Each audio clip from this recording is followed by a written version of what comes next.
how to ace your exams, how to pass the exams, in other words. The first step first. If you want to pass your exams, always make sure that you link the course to potential exam questions. That's the first thing. Link the questions to potential exam, link the courses to the potential exam questions. The reason is that from the onset, you need to be aware that you are going to have an exam. When you are not aware that you're going to have an exam, then your study and focus is going to be different and you'll be diverting somewhere else. So you must link everything that you learn in class. What potential exam question is this information trying to answer? What question is it trying to answer? Like that, your approach towards exams, your approach towards your studies begin to change. This is where the value of examination past papers also comes in, because we may be asking a question like, okay, so now how do I get to formulate the questions? How do I link the course to the questions when I don't know the questions? The exam past papers give you a glimpse. So what you do is get some exam past papers and see what type of questions come up in that particular course. Just have a rough idea. Whenever you are beginning a semester, whenever you are studying, familiarize yourself with the format of an exam paper and look for any patterns.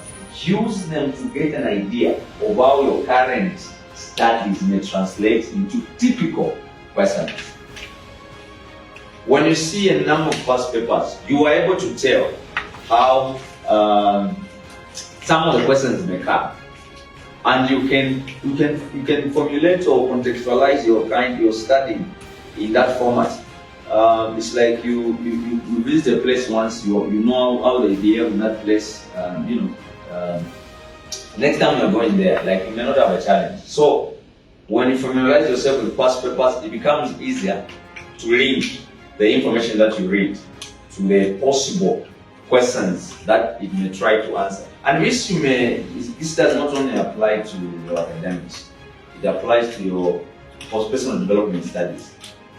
If you wanna go very deep in your personal development studies, you must be able to have questions that you're trying to answer. What are you looking for? Even in your personal studies, your personal development studies, there are people that study things and they don't get much from what they read. They boast about the number of books they have read, but when you check how much the books have impacted them, it's 0%. Because they don't have something that you're looking for. You can't just read a book and try to get anything by chance. It doesn't happen. There are people that get to read the Bible to understand with a question, say, how can I know God more? Or why is God this? Why does God act in this way? When they are reading the Bible in that context, the Bible begins to speak to them in that nature. That's the same with books. When you are reading a book with a question, or you are reading your notes with you are approaching the information with a possible question, you are going to be linking that information to that question.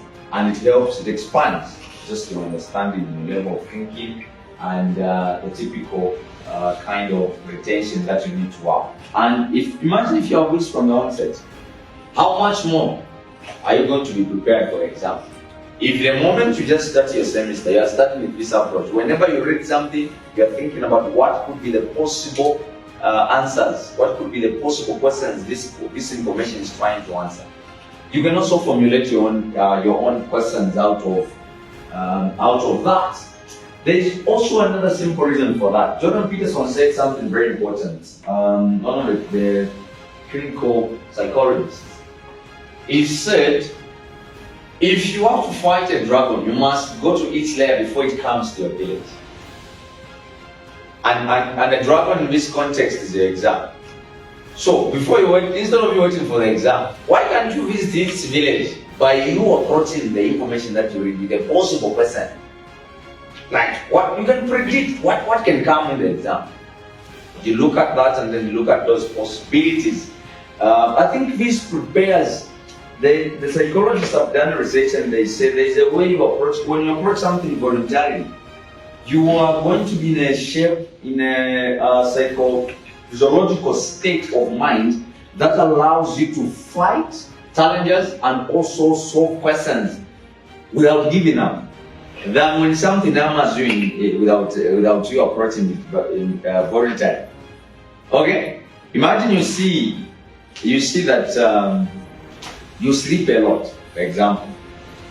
Instead of you waiting for the exam to hammer you so that you realize the bad effects of you sleeping a lot, you wake up on your own and say, I want to fight this thing.